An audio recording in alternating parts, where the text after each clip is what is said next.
حکم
صاحبان سے ادباً گزارش ہے کہ وہ اسٹیج پر تشریف لے آئیں تاکہ پروگرام اپنے وقت پر شروع ہو سکے۔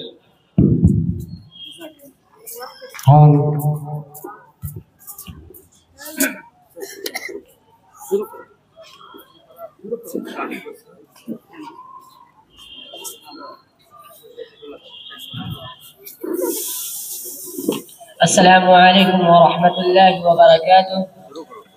جماعت اولیٰ و ثانیہ کے طالبات کے مابین ہونے والے اردو تقریری مقابلے کا آغاز دوبارہ کیا جا رہا ہے، لہٰذا بلا کسی تمہید کے عائشہ خاتون عبدالسعید کو دعوت دیتا ہوں کہ وہ آئیں اور اپنے منتخب کردہ عنوان کی وضاحت کریں۔ ان کی تقریر کا عنوان ہے لڑکیوں کی پرورش کا اجر و ثواب۔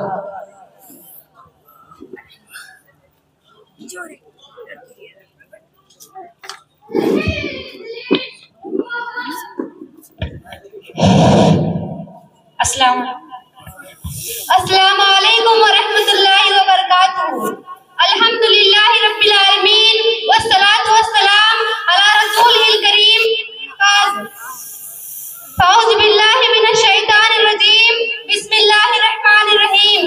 محترم معلمات و سامعات، حکم صاحبان، قرب و جوار سے تشریف لائے ہوئے مہمانان گرامی، میری ماں اور بہنوں، آج کے اس پرمسرت موقع پر جس موضوع کے تحت لب کشائی کرنا چاہتی ہوں اس کا عنوان ہے لڑکیوں کی پرورش کا اجر و ثواب۔ وَإِذَا الْمَوْءُودَةُ سُئِلَتْ بِأَيِّ ذَنبٍ قُتِلَتْ۔ میری اسلامی بہنوں، اسلام سے پہلے روز زمین پر